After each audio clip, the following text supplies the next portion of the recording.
On my birthday, my brother texted, "Don't wait up. Everyone's at my promotion party instead." 5 minutes later, Dad messaged, "By the way, I put the $4,200 dinner on your card. Hope that's fine." I just replied, "Noted." That night, I blew out the candles alone, in a room meant for 40. At 2:30 a.m., I dropped a link in the family chat with one line: "Watch this before sunrise."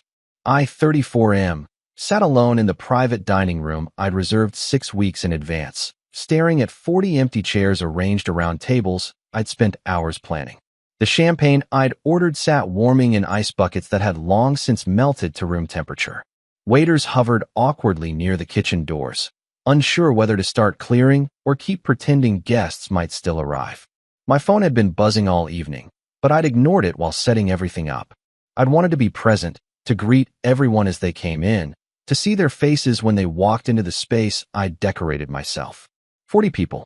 My entire family, my closest friends, colleagues who'd become like family over the years. I'd invited them 2 months ago, confirmed with everyone a week prior. Every single person had said yes. At 7:47 p.m., 23 minutes after the party was supposed to start, I finally checked my messages. My brother's text came first. "Don't wait up. Everyone's at my promotion party instead." I read it 3 times before the words actually registered. Everyone. At his promotion party. Instead. 5 minutes later, Dad's message arrived.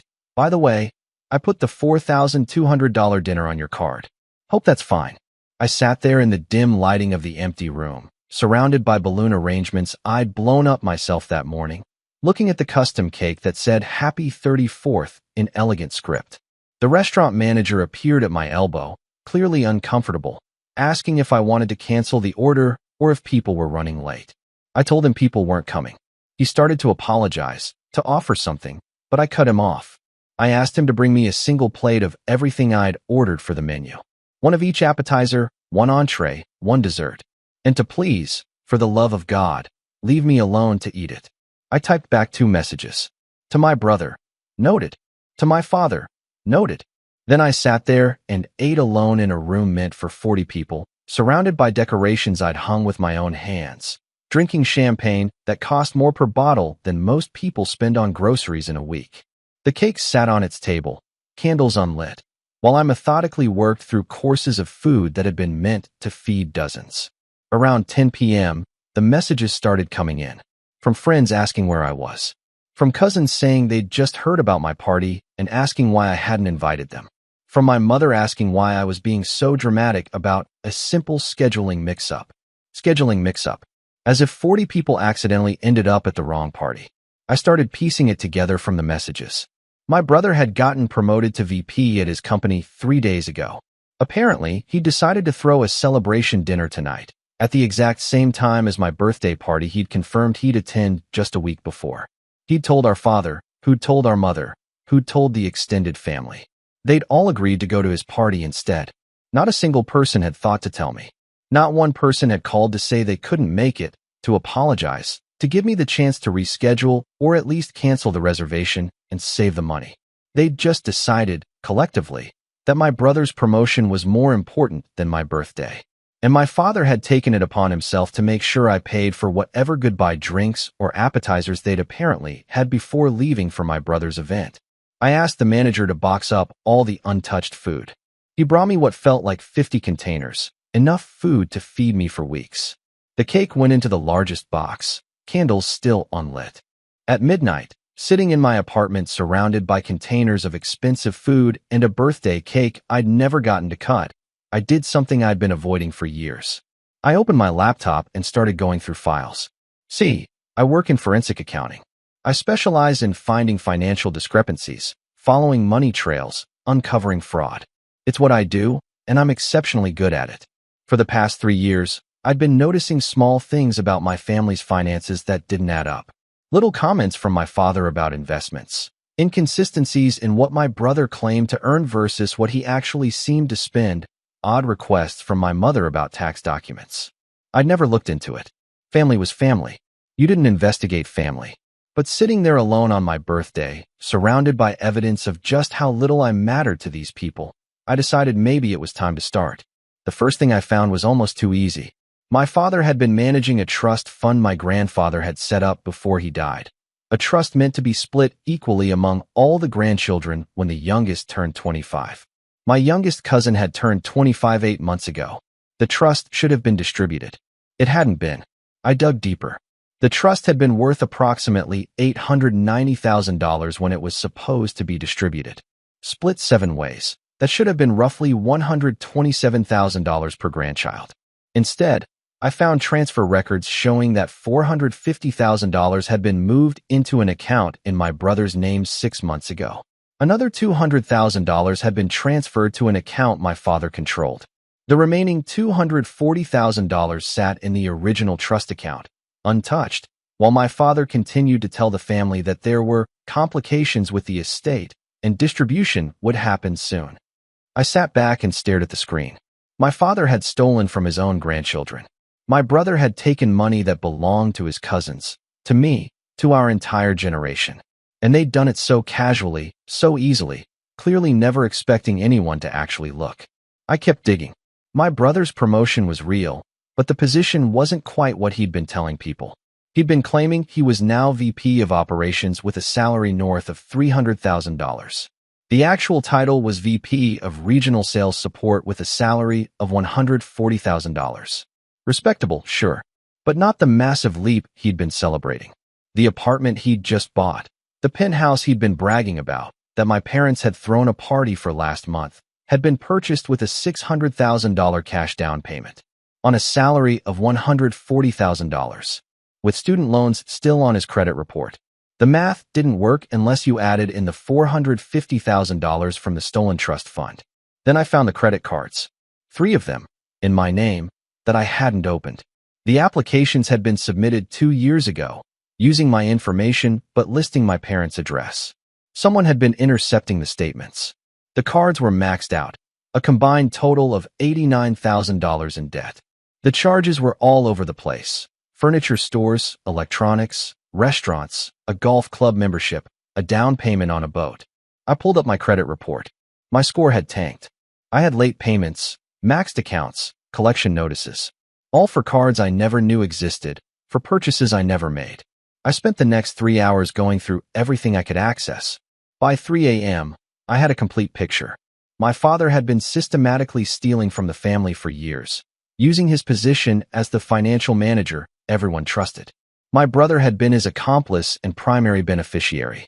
Between the trust fund theft, the credit card fraud, a series of loans from elderly relatives that were never repaid, and several investment schemes that consisted of taking money from family members and simply pocketing it, I estimated they'd stolen close to $1.2 million over the past 4 years.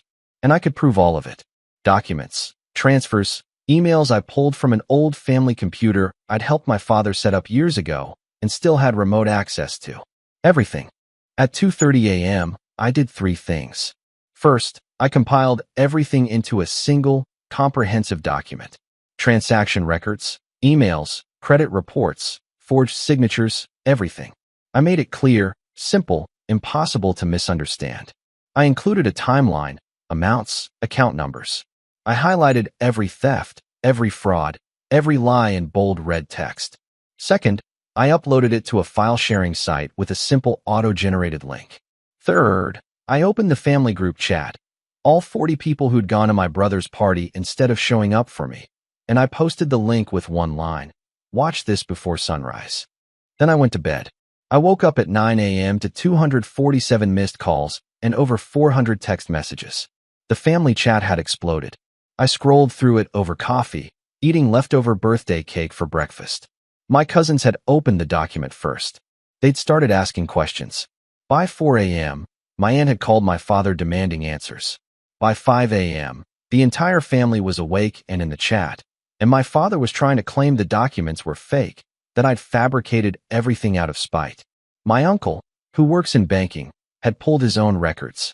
He confirmed every transaction I'd listed that involved his accounts was accurate.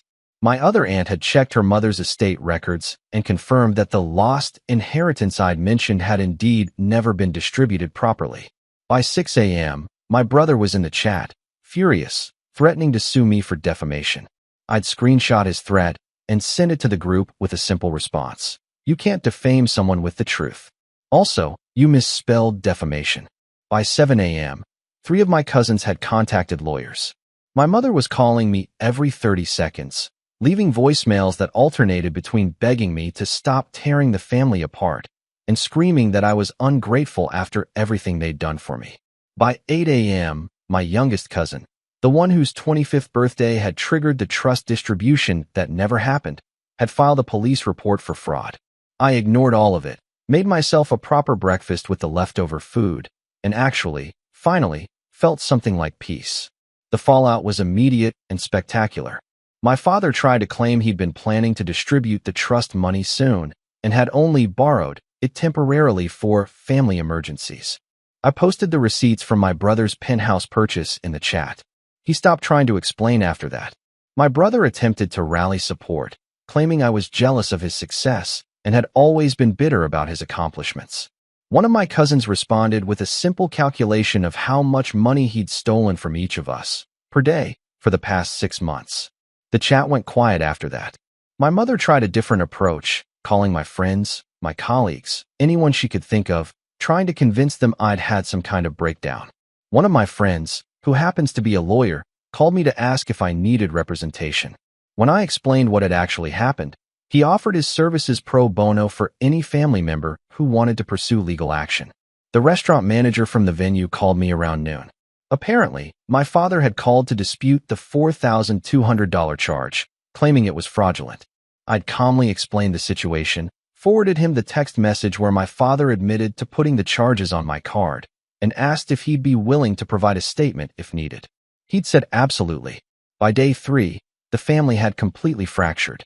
Half were demanding my father and brother face legal consequences. The other half were trying to play peacemaker, insisting we should handle this within the family and not involve authorities. I stayed out of it entirely, letting them fight among themselves. My cousins set up a separate group chat without my parents or brother. They asked me to join. I did. The first message I saw was from my cousin thanking me for finally exposing what she'd suspected for years but could never prove. Turned out I wasn't the only one who'd noticed things didn't add up.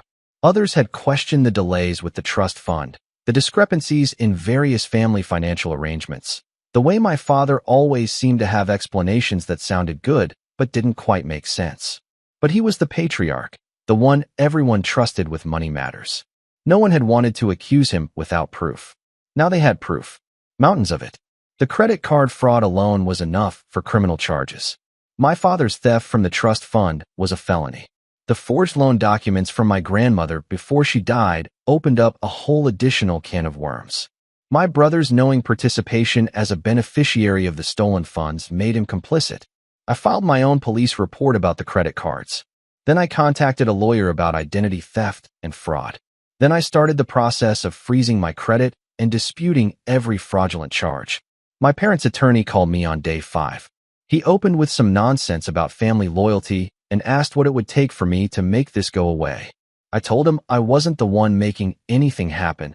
I'd simply provided information, and other people were choosing to act on it. If he wanted someone to negotiate with, he should try the 3 cousins who'd retained lawyers or the district attorney's office that was apparently now reviewing the case. He'd sputtered something about how I was destroying my family over a birthday party. I'd corrected him. I was holding people accountable for fraud, theft, and identity theft. The birthday party was just what made me finally look at what I'd been avoiding for years. Then I hung up. The birthday cake lasted me 5 days. I ate a slice every evening, sitting in my apartment, watching the family chat descend further into chaos. On day 6, I posted a final message in the group. For anyone wondering, I'm doing well. Thanks for asking. And yes, I'm available for my usual holiday dinners and family events, the legitimate ones, where people actually show up for each other. See you at Thanksgiving. Maybe. Then I muted the chat and went back to my life. My brother's penthouse went up for sale within 2 weeks. Turns out when banks discover your down payment came from stolen funds, they have opinions about that. My father hired a criminal defense attorney. My mother moved in with her sister, claiming she couldn't bear to look at my father anymore, though whether she was actually upset about the theft or just about getting caught remained unclear. 3 months later, I got a check for $127,843.17. My portion of the trust fund, finally distributed properly, with interest. It arrived with no note, no apology, just a form letter from the estate attorney handling the distribution under court supervision. I deposited it, added it to my savings, and took myself out for a birthday dinner. A proper one this time, at a nice restaurant, with friends who actually showed up. We laughed about the absurdity of it all, and someone made a joke about how I'd thrown the most expensive party no one attended in history. The cake at this dinner was store-bought, simple, nothing fancy.